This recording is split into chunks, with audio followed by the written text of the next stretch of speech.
Welcome to the Moon Baby Magic podcast, a space to honor women's rites of passage stories. From menarche to menopause, the initiations of womanhood all live within our wombs. Through our first bleed to our last, we come to know ourselves more deeply. This is a platform to reclaim the sacredness of all of it. I'm your host, Natalie Elliott, birthkeeper and women's coach, specializing in womb wellness and hormonal healing. Ready for slow and sacred storytelling? Let's dive in.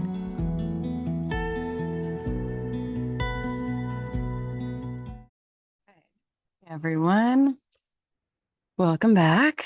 Today is July 8th. You'll be hearing this on July 9th. I'm recording this intro on July 8th, 2025. I'm currently on cycle day 12, and I'm in Minca, Colombia.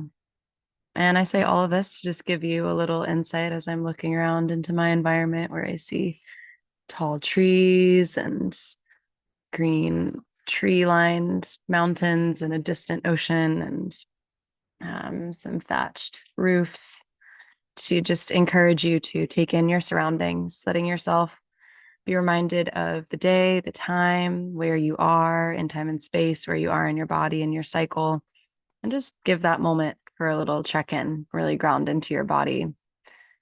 This has been such an important practice for me while traveling, and this can be applied to any situation where you're just not feeling super grounded, to actually ground yourself in this present moment. It's something I do with every single woman after she shares her story, is I bring her back into this present moment with who she is, how old she is, where she is, what day of her cycle she's on, what time it is.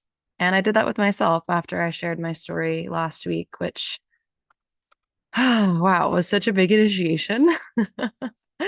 After sharing my story, I sort of immediately went into this like, oh, I left out that part. Should I have said more of that? Should I not have emphasized this? And I went through this whole process that I'm like, wow, I have so much compassion for the women who have shared their stories. And this like feeling after you share of like, was it, did I, how? And yeah, it's just been a beautiful reminder for me to just settle into the perfection of what was there and to trust and to just like hold that solid space for myself. It's the same thing with traveling, often traveling. Even just now, I'm leaving this beautiful jungle space that I've been in for a week, and kind of this region of Colombia that I've been in for 2.5 weeks, and going to a city today. And part of me is looking around like, did I do enough hikes? Did I? And when I think that way, it feels stressful in my body. Like it creates a response of like lack and not enoughness. And I am a big proponent of creating the energy within us that we want to receive from the outer world. And so I feel a lot better when I soften into the truth of the present moment and really take my time and say, like, I'm here right now. What do I actually want to do in this moment? Not what do I think that I should do? Other updates from me are that Laura and I just wrapped up our intentional maidenhood program yesterday, and it was such a beautiful final call. All of the women cried. All of them shared like how much they've actually transformed in the last 3 months of working with us, and the last 3 months of tuning into themselves and different things. Like all of them have had really big business realizations. So one has her own business as a massage therapist and was able to create an entirely new paradigm for how she's offering massages and creating this like beautiful new outdoor experience. Another one is in the postpartum world and has been able to create less burnout for herself with still the same amount of client load, and is creating community. She was never comfortable around other women and didn't feel that way until she began the program with us and came to our retreat in Peru, and now is feeling safe around other women for the first time in her life, which could bring tears to my eyes right now because I think that's the most amazing thing ever. And then another one is pregnant right now and has learned about her cycle for the first time and is so excited to honor her bleed when it comes back as the first one. She also had a breakthrough about what she wants to do with her career after she is out of her postpartum bubble after this next baby. And all of them shared that they have found this deep sense of confidence and inner peace within that allows them to be at ease with their life and their life circumstances. And the tears started falling when I shared that I think that that is the biggest accomplishment that we should be celebrating. Yes, the career things are amazing. Yes, the regulated cycle is absolutely unparalleled. but feeling a deep sense of inner peace within because you trust yourself and you've created a life that you love and your body is healthy, that's the biggest accomplishment that we should be celebrating. So, yeah, I feel really grateful for that. And some of them are continuing on with us to join the Embodied Woman, which, as this episode releases, begins today. Laura and I have decided to leave enrollment open for a little bit. So the first call was today, the full moon. But if you would like to join in for the next one, we have calls on the new and the full moon. And at the highest level, you also get one-on-one support with Laura and I. And really, this is designed to be like the step you take to be in this place of life changed in the best way possible by the end of the year. So these women who were in intentional maidenhood with us, that was just 3 months. And so 6 months, you could have an entirely different paradigm, breakthroughs, realizations, healthier cycle, clear in your purpose, peace in your body by the end of the year.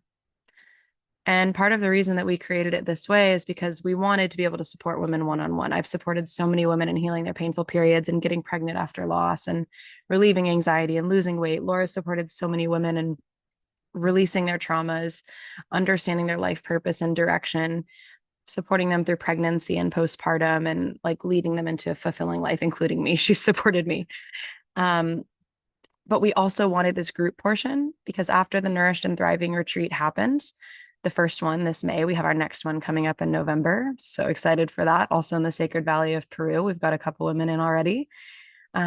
We realized that women transform in these containers with other women who are also transforming. Laura always said that you are the average of the 5 people you spend your most time with.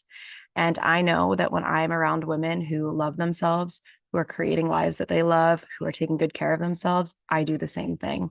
And so that's why we created this Embodied Woman program. So you can find all the links for that, for the Nourished and Thriving retreat, and for everything else in the show notes.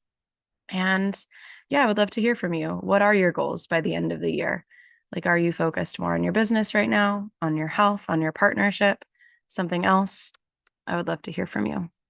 Yeah, and today's episode is a really special one. So I have a lot of guests on my podcast that are dear sisters.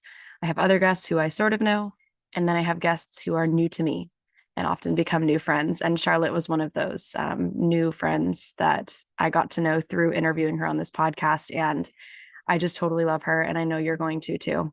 So in this episode, Charlotte shares her powerful journey of reclaiming her body and sexuality after a traumatic sexual experience in India when she was backpacking. As a sexual trauma survivor, yoni massage therapist, embodiment leader, and Aquarius rising with a big mission, Charlotte has dedicated the last 8 years of her life to reclaiming her sense of safety and helping many women do the same. She discusses the significance of her menstrual cycle, specifically her bleed, in releasing and healing from this experience. And she offers potent wisdom into developing a deep consent-based relationship with one's body. That was really transformative for me to hear. This conversation touches on the themes of embodiment, on claiming the forbidden female archetypes, and why Charlotte and I don't love the word healing. Charlotte's work culminates in her Wet and Worthy Woman method, which aims to help women reclaim the suppressed and silenced parts of their womanhood. I think you'll absolutely love the open, raw, and honest, fun conversation between Charlotte and I, who are 2 new close friends. All right, let's get on to the show. Okay. Hi, Charlotte. Welcome to the podcast. Hi, thanks for having me, love. I was just saying this to you before we hit record, but for everyone listening, Charlotte and I have just started getting to know each other in the, what has it been, 19 minutes since we've been on this Zoom call. And so I'm really excited for this to just get to know you through this experience of hearing your story and hearing about who you are. And I normally start with this question of asking women where they're at in their cycle, but I think I want to with you just start by asking you to share who are you? Like, who are you in this world, Charlotte? Oh, Natalie, that is a great mystery. I'm not sure I even know the answer to that question. Yeah. I will do my best. Yeah, do your best. Yeah, I'm Charlotte. I am a sexual trauma survivor. I'm a yoni massage therapist.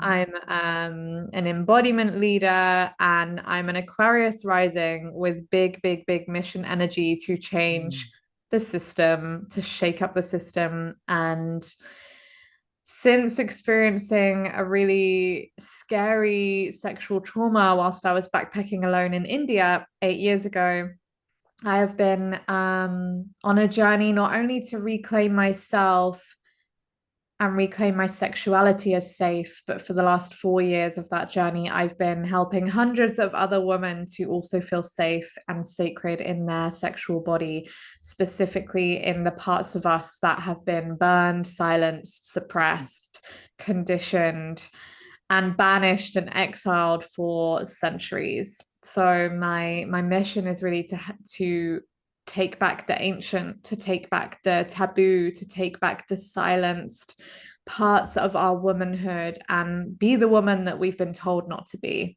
Because in my personal experience for the last 8 years, taking myself back from what happened to me has meant becoming the woman that they blamed, becoming the woman that society blames for sexual abuse and violation of women's bodies. You know, people will often say, oh, well, she had too much to drink, or she was asking for it wearing that outfit, or she was dancing too provocatively. So I became a professional dancer and I did burlesque and I stripped off my clothes on stage in front of hundreds of people.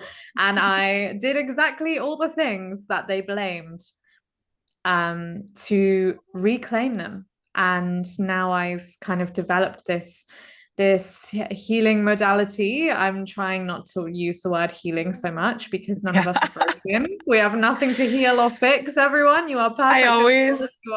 I always put like healing in quotations. Me too. Literally, I can't stand it anymore. I'm like, that word is gone. But also, you know, it's a easy to understand word. So yeah, I guess coming back to wholeness as a woman by taking back the parts of us that we've been told to ignore and avoid and abandon and give away to someone else. So that's my work in the world, and I've turned that into a pathway called the Wet and Worthy Woman method. And that's who I am. Obviously, I'm so much more than that. I'm a wife. I'm a mess 99% of the time. I'm a sister. I'm a daughter. I never met my dad. I just moved to Spain. I'm anxious these days, but I'm a woman. I'm a woman, and I'm finally happy to say that. And I don't feel cursed by my feminine body anymore. Oh, what a gift. Yeah, wow. I definitely resonate with the healing thing. And I feel like what you're speaking to, like reclaiming these parts of yourself and coming into wholeness, it's like, I think that's where that term embodiment comes in.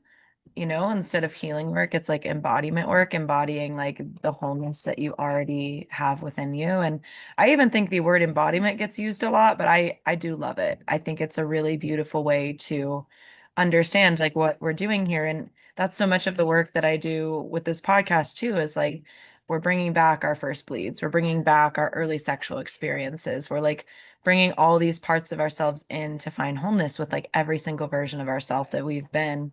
And I love that you've been on this exploration of like claiming all these different parts of yourself and like seeing which ones resonate. And yeah, it's such a big mission on this earth, as you said. And I also love that you said that you said you're an Aquarius rising and that you came here with a big mission on this earth, because I also feel that I'm not an Aquarius rising, I'm a Virgo rising, but Nice. but I actually just wrote an email about that to my list about like this is such a big story and I'm not going to get into all of it, but basically a few years ago, I was in a place where my life didn't feel like the right life for me. And it was a really hard moment of being like, well, what do I do?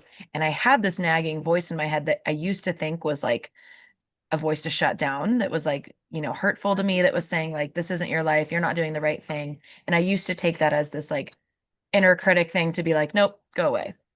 And then eventually I realized many years later now that that voice was actually like telling me that I had a bigger purpose on this earth. And I think a lot of us have that. We have this thing in us that's like, there's something more for me. There's something more that I want to claim.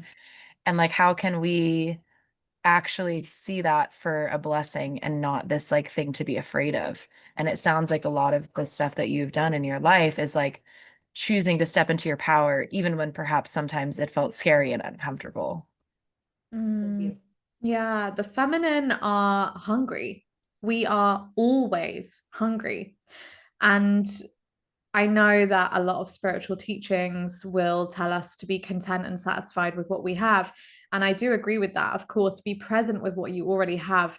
However, the hunger to evolve and grow and stretch and expand is deeply feminine. And I will never get rid of that part of me.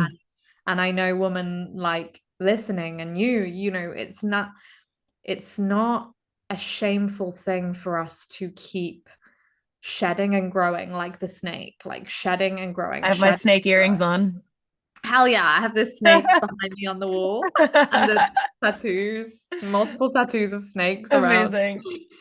So just as that reminder for myself, like I have a huge snake going up my leg, and it's just a reminder of like shed, die, unbecome, and be reborn all the time.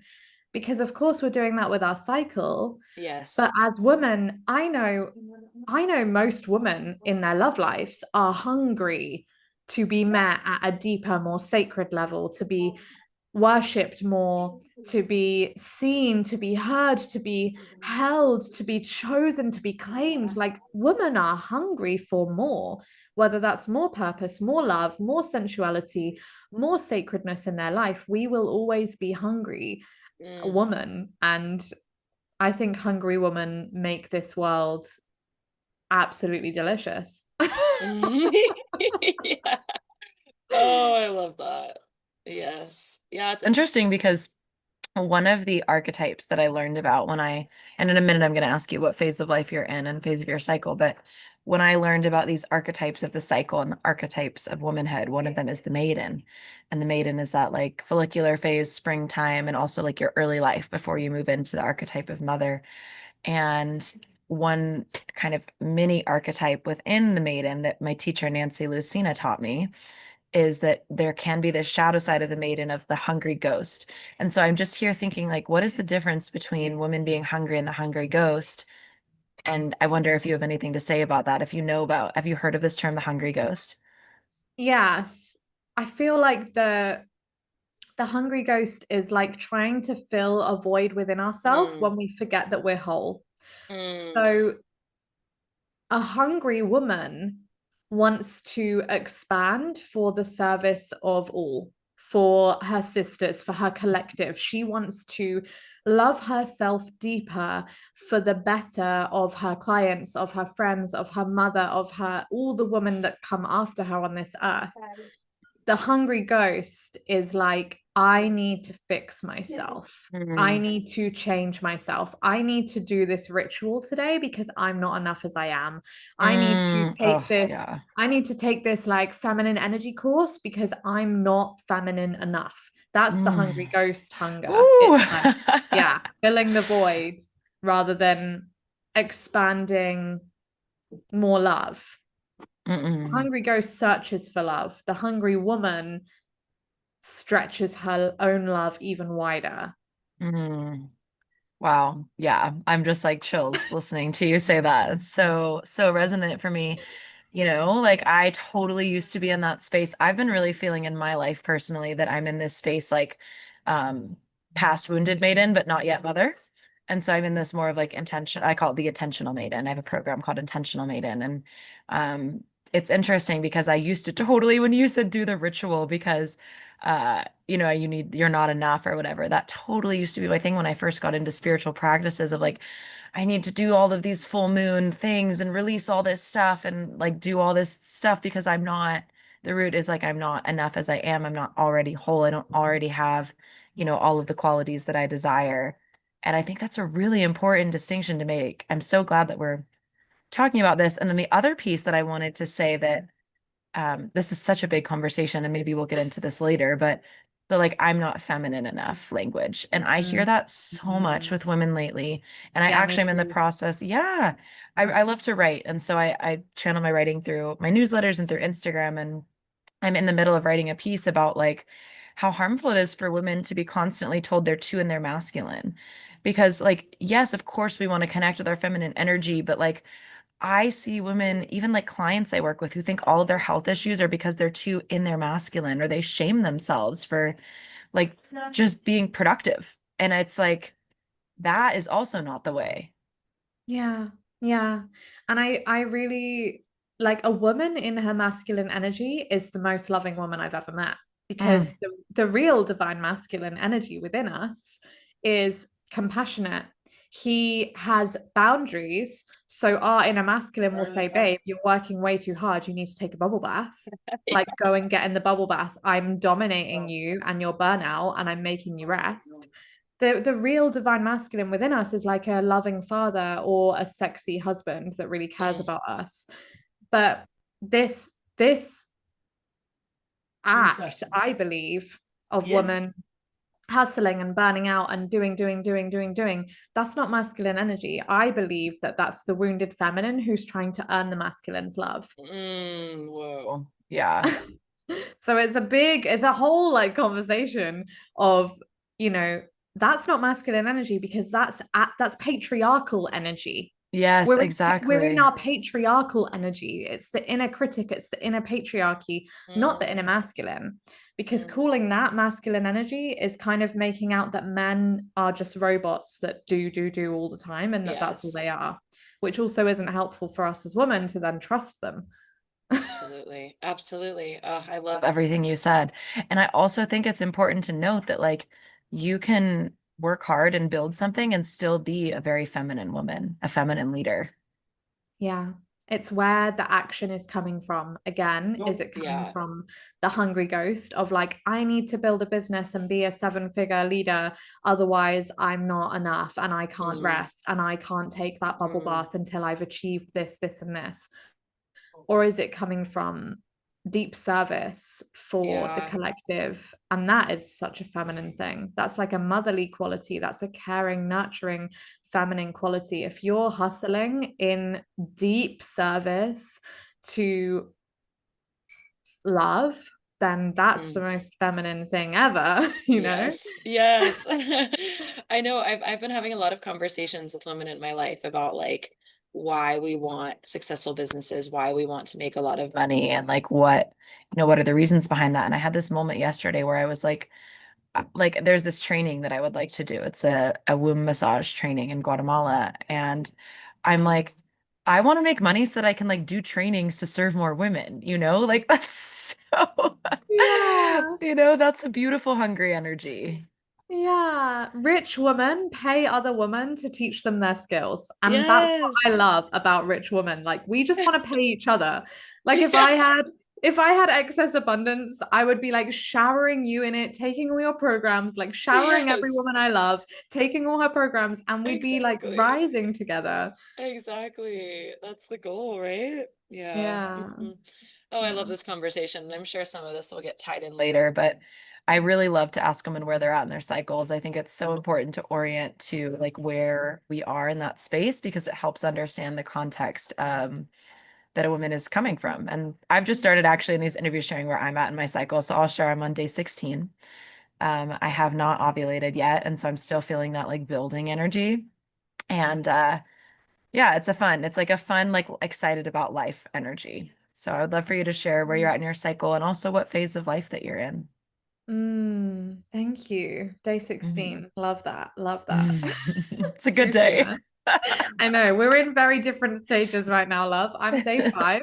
Ooh. And my bleed was really late. I just moved to a new country with a completely different climate. Mm, I've been really stressed about the move. And so my bleed arrived on day 31, nearly day 32, and I normally mm, bleed on day 27. So for me, mm, that felt really late.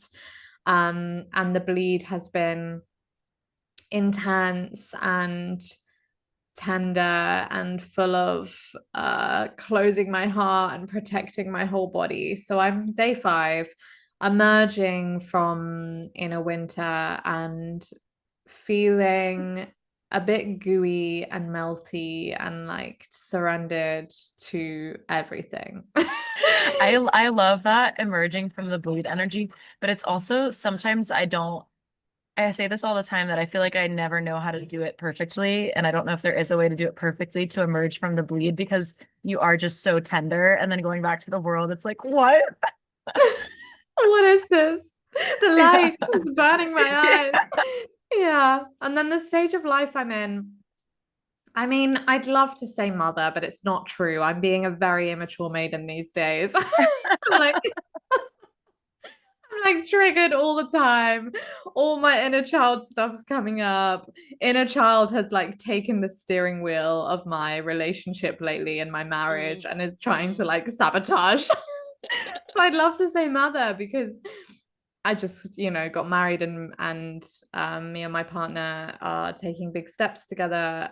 And for the first time in my life, I really started to feel that itch to be a mother one day. Wow.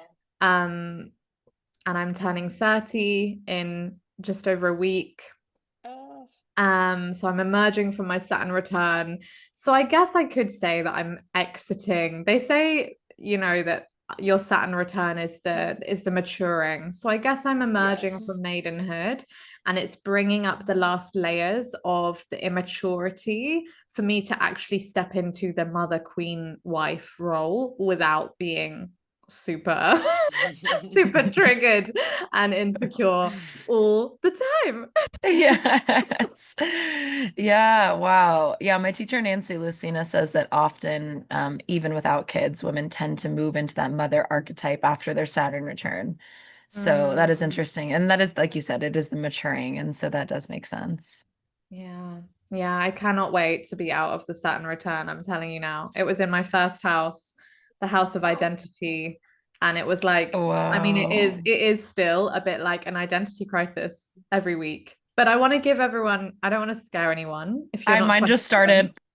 But you're in Aries. Mine was in Pisces in my first house. It's a rough ride. Like you're in Aries, so it might be an initiation into your leadership, which is I really actually beautiful. feel like that's what it is. The past like 2.5, 3 years of my life were really brutal.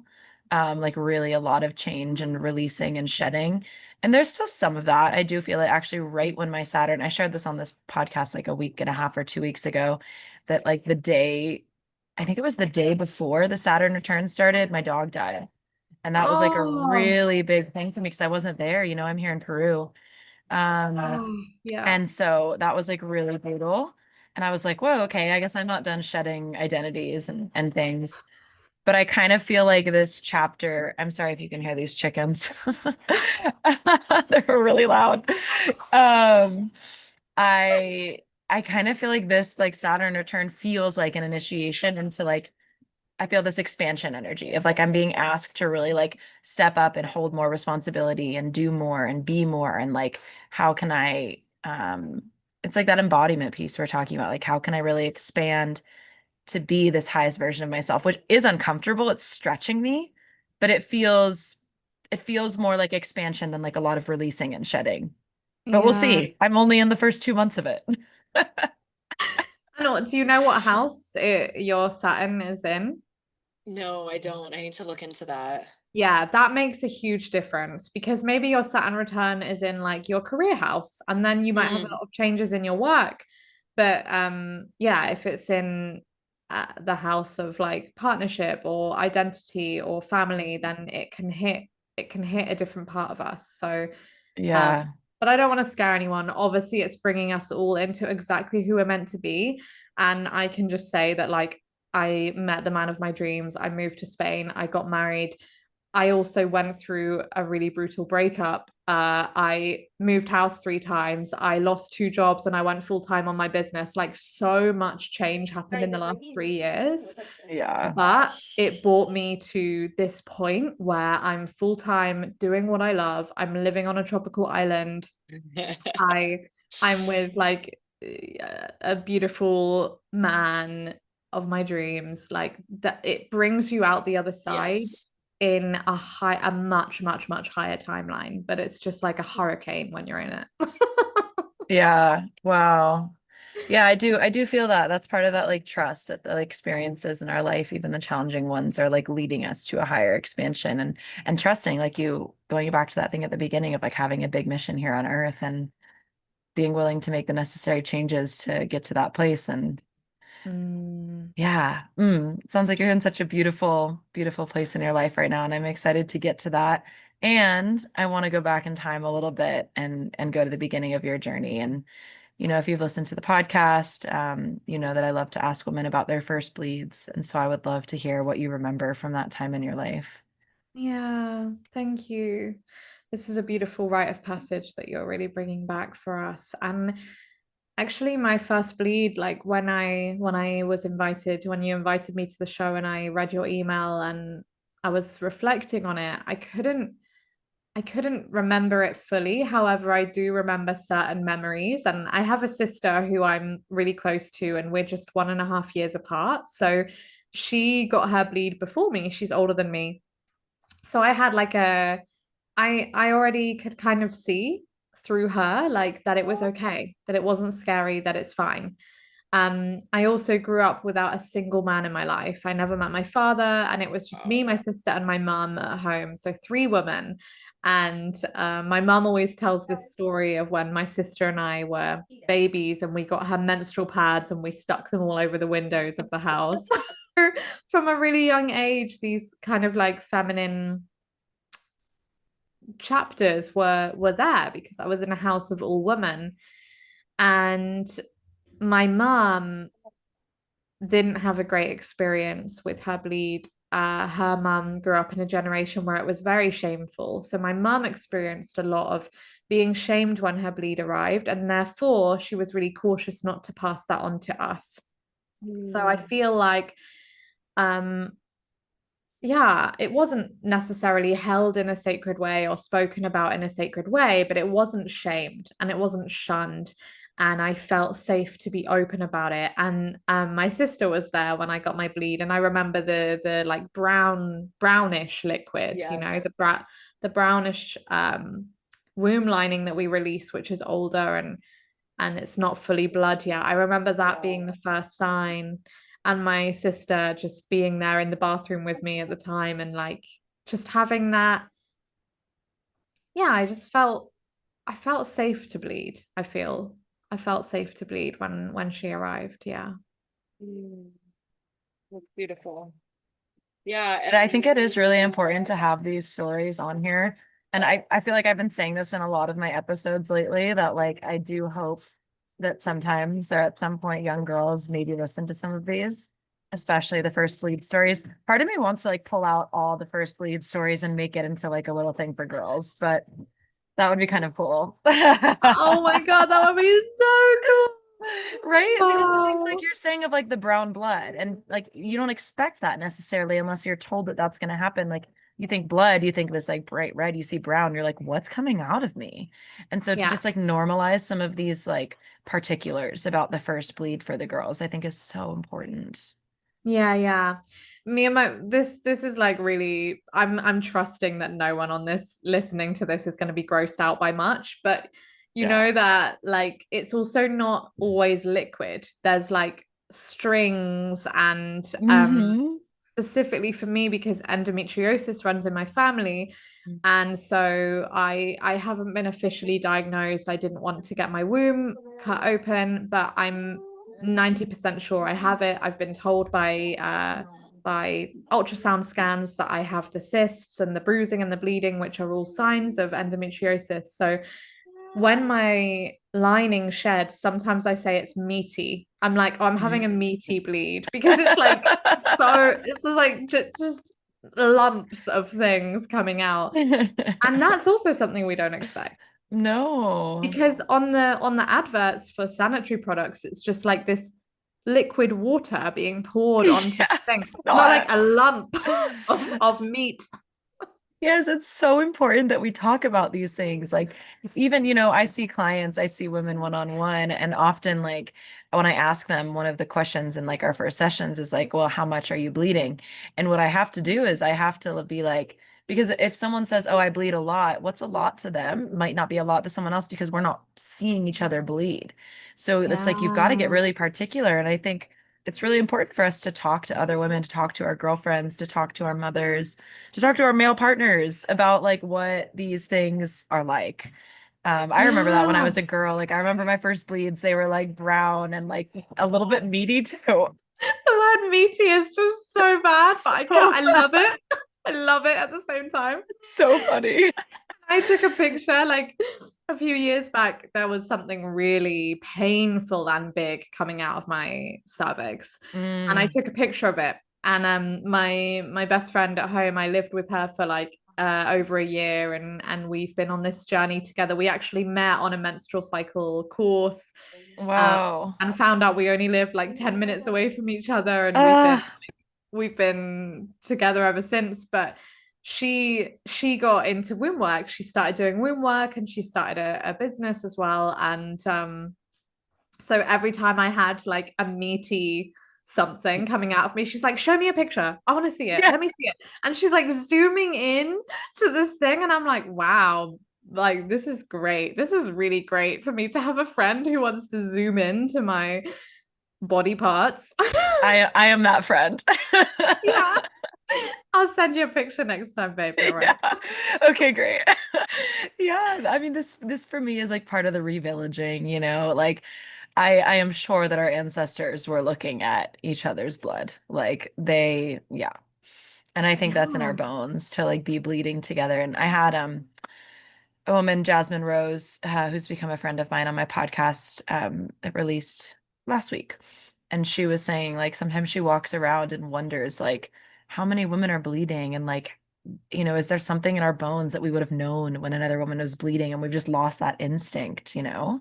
And I find that so Mm. fascinating to think about, like, because, yeah, like, our blood is really this it's very predictable in some ways, but it's also extremely mysterious and magical in other ways. And I think it is this like interesting thread of connection between women's wombs.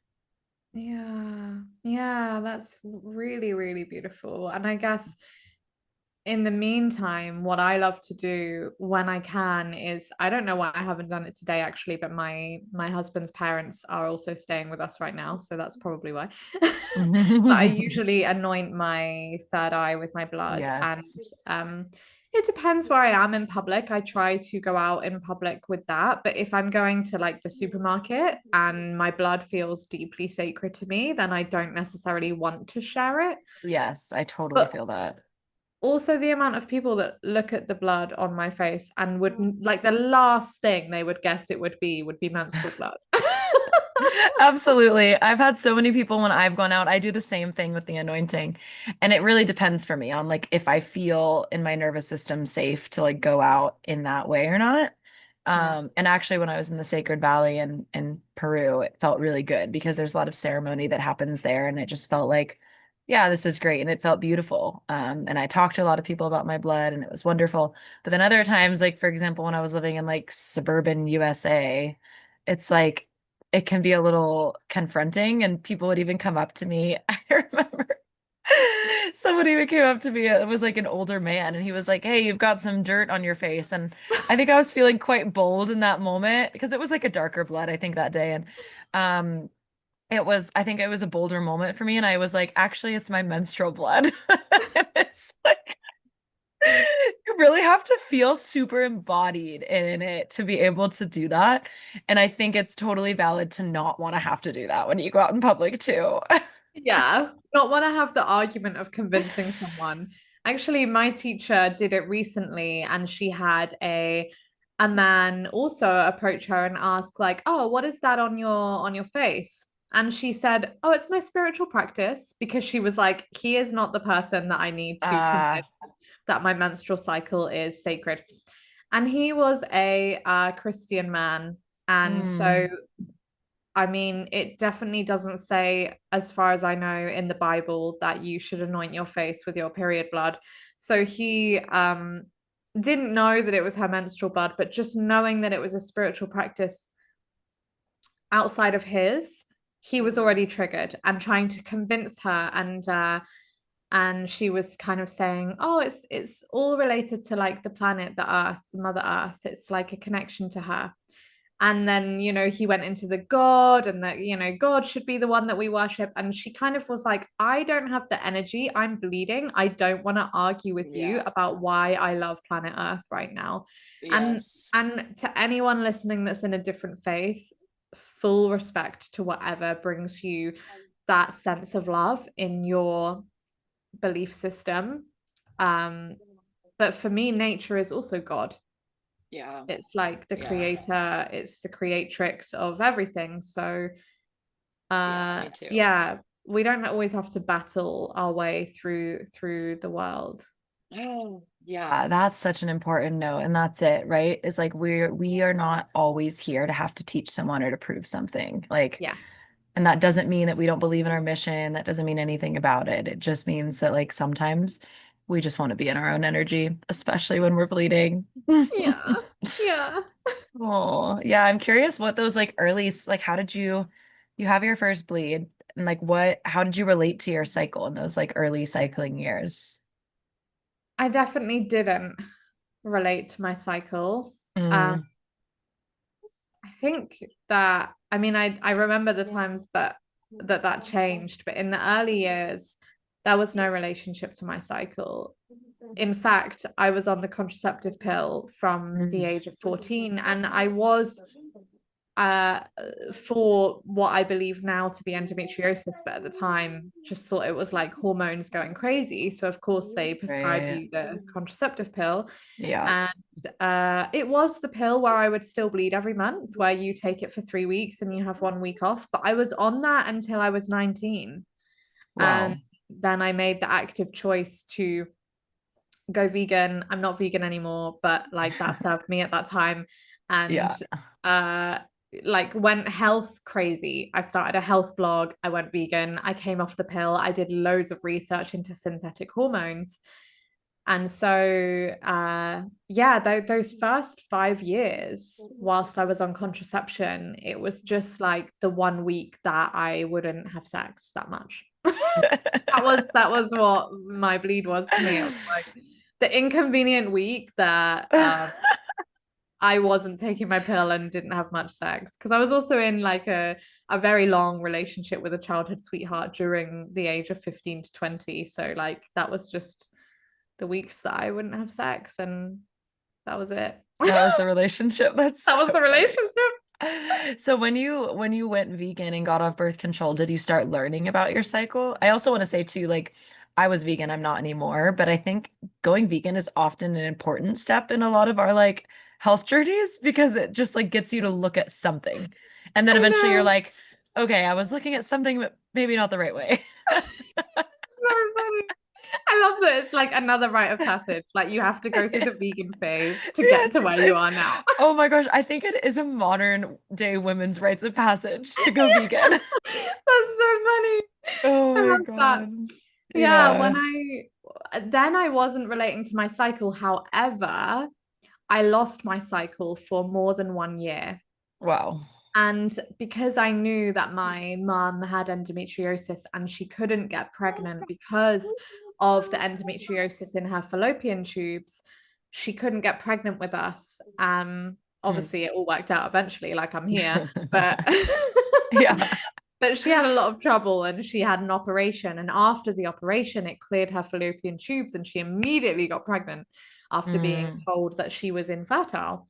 So when I lost my bleed, I got scared that I was infertile. I was like, oh my gosh, I'm Mm. walking like my body's doing the same as my mother's did, and I'm Mm. infertile. And so I did have a strong desire to feel my natural cycle. I had a strong desire to come back. And obviously, if you take contraceptives for years, like your cycle is going to change. And it does Mm. take a lot of time, not for everyone, but for a lot of us, when you come off the contraceptives, it takes a lot of time to rebalance and for your cycle to come back and land in its natural rhythm. And that's all that period was. But I was having a lot of tests and checks done to make sure that I wasn't infertile, to see if there was any problems. and the doctors would say things like, come back if you can't have children. And that angered me a lot. And that's what really initiated me into, oh, I really care about this part of my femininity, my cycle. So even though it wasn't necessarily like me fighting to get my period back, it was an awareness of, I miss this. This is part of me that kind of dropped in when I was 19, 20. And then, yeah, I did actually get my cycle back eventually. And then I got into another 5-year relationship where I decided to take I got the copper IUD. Welcome to the Moon Baby Magic coil, podcast, and I just had it to for honor 6 women's months, rites of passage stories from that's menarche when to my menopause. The endometriosis initiations of symptoms womanhood all really live ramped within up. our wombs. And then I was Through like, our okay, I'm first done with bleed to contraception. our I'm never last, we taking come it to again. know And I ourselves got the more copper deeply. IUD removed. This is a and platform that was to when the reclaim the relationship sacredness of really, all of really it. began. So probably at I'm the your age of host, like Natalie Elliott, 24, birth I keeper and started to women's get really coach, passionate specializing about in my womb cycle. wellness and hormonal healing. How did you Ready get for your cycle slow back? and Was it a sacred nutrition thing that storytelling? you did, or Let's dive what was in. that journey like? Yes, I think I needed to move out of the vegan Yes. and obsessed with HIIT workouts phase. Yeah, I was gonna say there's Generally a strong correlation. Yeah, and I'm not saying like being vegan is great, and I know that I would bleed as a healthy woman being vegan now, but I was really strict and not intuitive, and that's the difference. Like I wasn't vegan out of intuition, I was vegan out of discipline.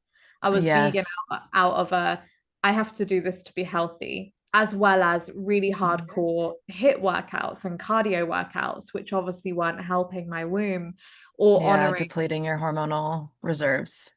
completely. So I went backpacking for 2 years, and then my bleed came back because I was like just laying on the beach and like wandering around the Philippines. So I wasn't doing the crazy HIIT workouts, and I was eating not meat still, but I was eating eggs and different things that I guess might have contributed. But yeah, I just relaxed. I just freaking relaxed. Yeah. Well, I think that's such a big part of it. And I'm not saying like sometimes women, I work with so many women, and sometimes there are more complex things going on, but you can't know that if the basics of like your I like to think of it as like your internal resources are robust enough. And so what that means is like your nervous system feels settled, like you feel less stressed, you feel safe. Your body feels safe because you have enough food and you have the right amount of proteins and fats. And it's kind of hard to do that on a vegan diet if you're not really intentional about it. Like then you're not doing the HIIT workouts, because the HIIT workouts are going to deplete the resources. I think working out is great, but I think as women, like we probably need less intensity. I have a client right now who like used to be really in the CrossFit world and loves working out, and like we're working on more like slow strength training, because it's like working out is amazing, but not at the expense of your hormones, you know? And sounds like you figured that out and were able to like set up your life in a way that you did feel nourished and settled, which naturally allows your hormones to flow. Yeah. Yeah, thank you. And now it's like I working out is like my anger management. Yeah, It's like totally. something I do every day to just feel less like a ball of fire, because I have a lot of like fiery energy. And so but now it's a daily check-in. It's like, what does my body need? My workout this morning was making love to my husband. Like there wasn't much time for something else. But yesterday, day 4, I just went for a walk to a yoga class and I did yin yoga, but the walk there and back was enough of movement. Tomorrow it might be that I do something a bit harder, or like it's more intuitive. I plug in and I say, what do you want today, body? Is it just like a chill ocean swim, or is it a 30-minute cardio workout? And it's much more like in the truth of the moment, rather than I need to do this hardcore thing every single day, no matter what my energy levels are saying. Yeah, that's beautiful. Yeah, I would love for you to take me where you feel like the story goes next. Yeah, I think I think the story next goes to me backpacking. You know, we kind of got to that point where I relaxed more, my bleed arrived, and I got a menstrual cup because I was really passionate about the environment, and also I was in a bikini. I was in Southeast Asia for like 2 years. I wanted to live in my bikini and not and be able to like go in the ocean whilst I was bleeding without like a menstrual pad filling up with water or something. So I got a menstrual cup, and that really deepened my relationship to my cycle because I could see the blood, I could see the quantity, I could see the quality, the color, the texture much more than if it was being soaked into a product. Not only that, I was touching myself internally to put the cup in and out. And that deepened my relationship with my asking permission for my body, seeing if my body was relaxed to receive that menstrual cup. And that really deepened my relationship with my cycle. However, after having the copper coil removed, the extreme pain of endometriosis hit me so hard. I shouldn't really cast the spell that I have endometriosis, but it's the extreme pain of my cycle was coming in really hardcore, and that led me to steaming and womb massage and womb reiki, and eventually doing a 2-month training around my menstrual cycle that allowed me to remember what happened to me in my sexual trauma. I mean, I knew that I'd been through sexual trauma, but I didn't remember the exact details. And the sexual trauma happened to me during my bleed with my menstrual cup in. Whoa. And so my bleed has been a huge part of my reclamation of my body, of my pussy, of my femininity, of my safety. Like, I didn't just have to reclaim the anatomy that was violated and the parts of my voice that were silenced, but I needed to reclaim my blood and my bleed because and that's actually my bleed was something that rooted me into knowing that what happened to me was wrong. Because many people would have said, I didn't tell many people, but when I communicated it at first, like, I think something really bad happened to me last night and I'm scared and I'm running, and I was like changing hostels to get away from this particular person, and leaving India to just get away. And I knew something bad had happened. And when people were telling me like, oh, maybe he was just into something really like spicy, then like maybe he was just really kinky. And I was like, oh no, God, I know that I said no to that man because I was bleeding. And so my bleed was like the thing that was like, I didn't want to make love. I didn't want to be intimate with anyone because I was bleeding. I had my menstrual cup in, and that was my no. And I was like, I'm not open for that right now. And that's how I know that I was ignored. And that's how I stayed rooted in like, no, this was unjust. This was a violation because of my bleed. I knew my bleed, and I knew that I wouldn't have done that whilst I was bleeding. And so when I connected with my cycle for the first time, I remembered everything. I remembered all the details that, you know, PTSD kind of shuts down within you and puts in this dark hole. But all of it came back when I started connecting to my bleed again. And my womb remembered what happened. And then with my blood, I could take back that, you know, I could bleed out what happened to me. I could use the blood that I felt was violated to actually reclaim and to let go and release the memories of what happened to me. And that was really the thing that brought me into the deepest connection to my blood and my cycle more than anything. Yeah. And that's still deepening. Like when I met my now husband, I told him what happened to me, and I had a fear around us making love during my bleed with my menstrual cup. And so he said, why don't we intentionally set up the space, if you want to like relive that experience, but with love and safety, and I can enter you during your bleed with your cup in, and we can reclaim that as like a safe thing, and we can rewrite it together. And we did. And that was so powerful to like have him there holding it and being like, every 2 seconds being like, do you want to stop? Are you okay? Like, shall I go a bit deeper? How's it feeling? To the point now where I feel really safe to be penetrated on my bleed. But it took that kind of rewriting, and that only just happened, I don't know, like 8 months ago or something, and the trauma happened 8 years ago. So there's always layers to take back. But I feel like, yeah, she's just my reclamation. She's my like holy ground for releasing and reclaiming and alchemizing and giving back to the earth as well, like giving the gift of my blood to the earth. Every bleed is like my favorite thing. Painting with my blood is my favorite thing.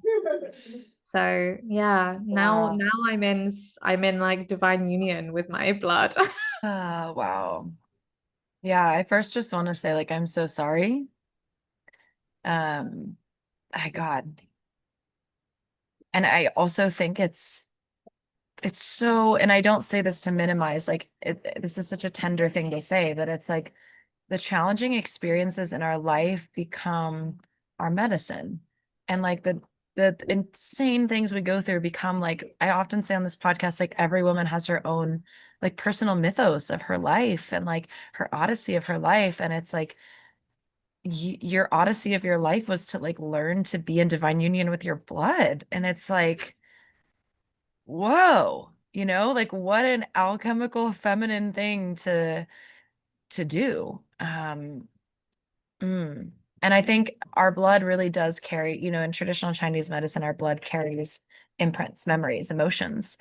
And so this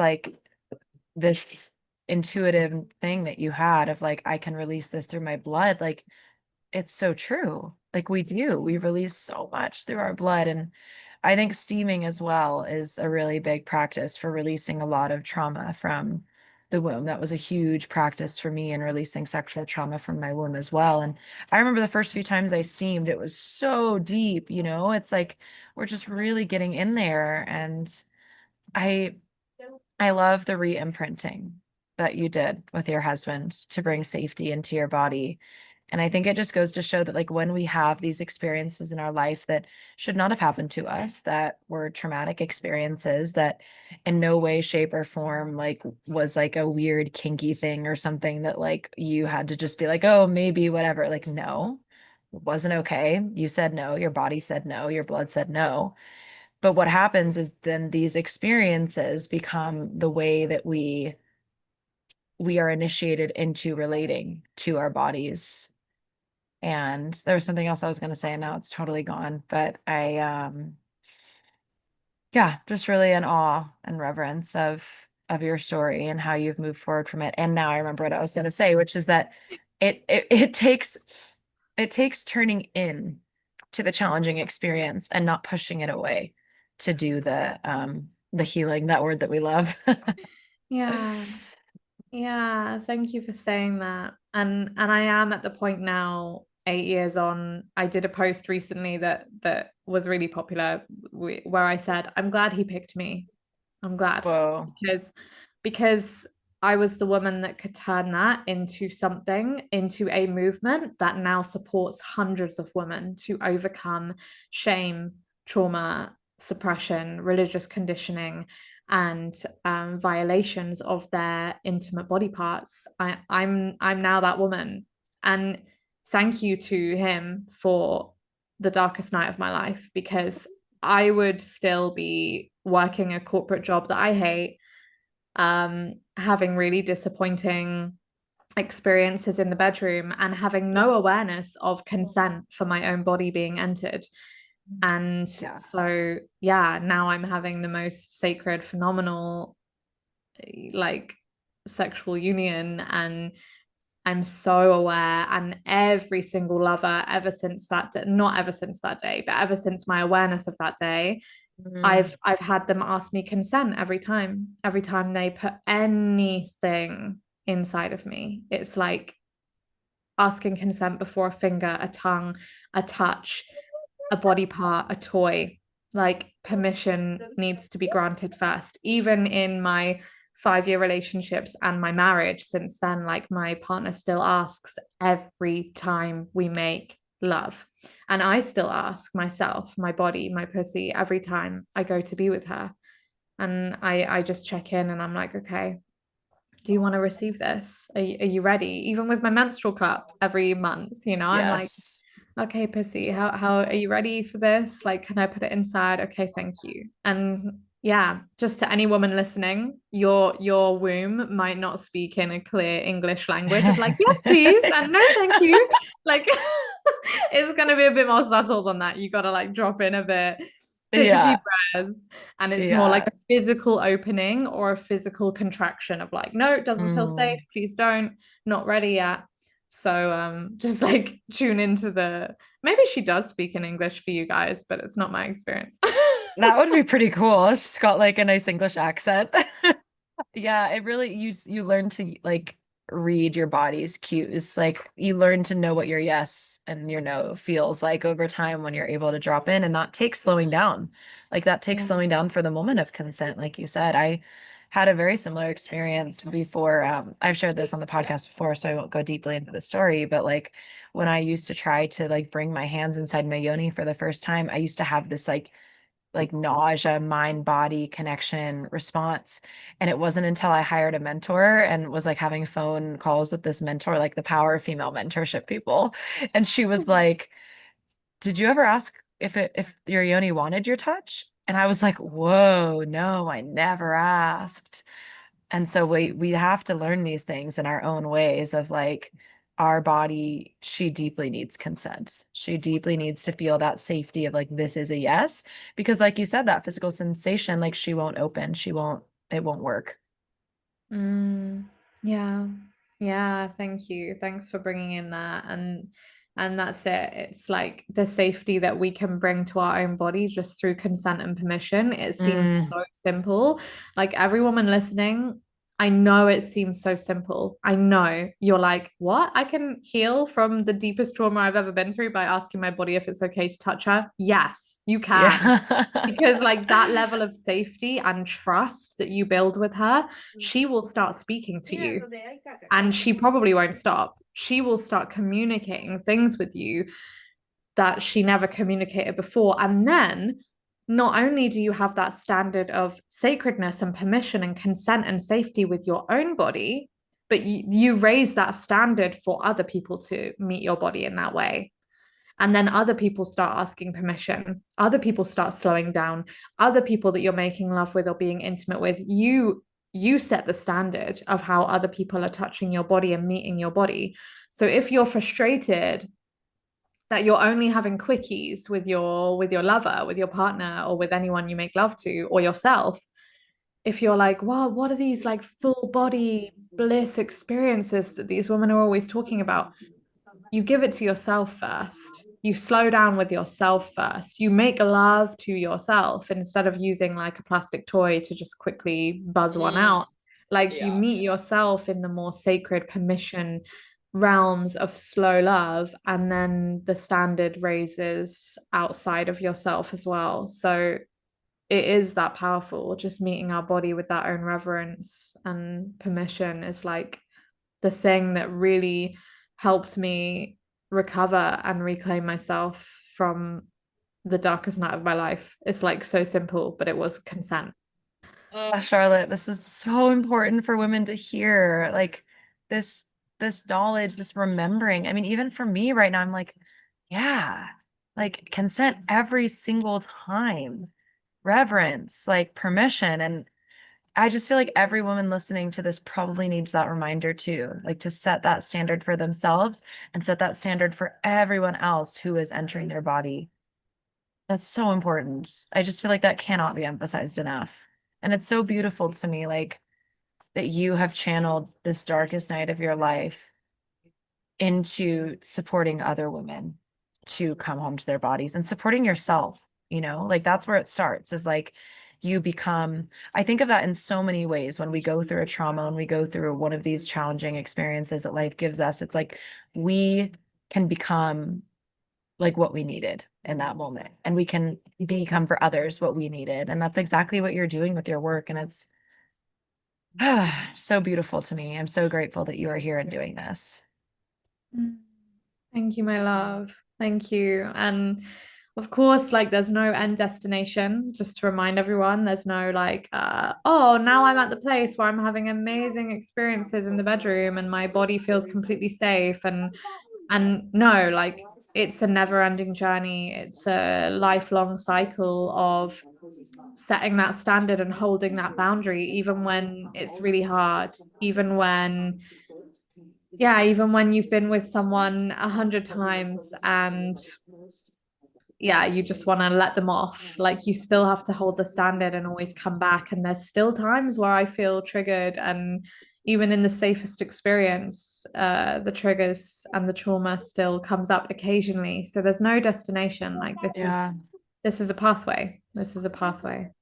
I love that. There's no destination. It's a pathway. Well, I've so enjoyed hearing your story and like this beautiful journey that you've been on throughout your lifetime. And yeah, I wonder if you want to share a piece of womb wisdom that you'd like to leave with the woman listening. That's my favorite way to bring in, whatever little tidbit you have to leave these women with.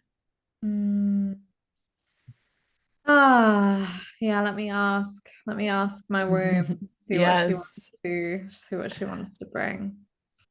That your feminine energy that you're searching for in the practices, the teachers, the silky robes, the rituals in nature, it's all there in the safety that you give to your own body, and that gets to be enough. Oh, I love that. Thank you, Charlotte. Thank you for all of it. This has been so absolutely beautiful. And I love how like easily we've just connected and been able to relate. And I really honor you for sharing your story and spreading this work. And I know women are going to want to be looking to your content and what you have to offer. So I'd love to give you an opportunity to share where they can find you and a little bit more about like what you're doing. Yeah, thank you, love. I think the best way for people to connect with me is to come over to my podcast, because there's just like 85 episodes and hours and hours and hours of free wisdom there around everything, that all the work I do around sexuality and reclamation for women. So that is the Wet and Worthy Woman podcast, Wet and Worthy Woman with the Wild Femme. And you can find that everywhere on all the major listening places. And then you can find me on Instagram at the Wild Femme, which is just the wild and FEM for femme. And I'm there basically most days, 5 days of the week. You can find me there. You can find me there a lot. And then the only other thing, like there's plenty of resources that you'll get from those things. There's, plenty of things that the woman can dive into. But if you really want to go deep, I am holding a retreat in person here in Spain this October. So that is the next opportunity to go really deep into juicy, spicy, fun, sexy reclamation work in sisterhood on a tropical island. If you want to come and be with me in Spain, then that's happening October 2025. Wow, if I wasn't also hosting your retreat in October, I would so be there. I love that we're like bringing these portals to life at the same time, though. Powerful. Yeah, it's amazing. So what's the vibe of the retreat? Like what's going to be happening there? It's the Wet and Worthy Woman retreat. So the Wet and Worthy Woman method that I walk women through in courses, in my workshops, but it's been like a 1 month course that I've run for women several times. Hundreds of women have taken part. And now, so we walk through like four days, 4 forbidden feminine archetypes, and we reclaim them day by day. So it's the lover, the witch, the slut, the priestess. And we go into all of these forbidden like realms of feminine yumminess, and we take it back through our voice, through our body, through our expression, through our touch. So we really use those 4 forbidden things that we've been told not to do with ourselves: speaking up, touching ourselves, making love to who we are, taking up space, wearing what the hell we want, dancing inappropriately.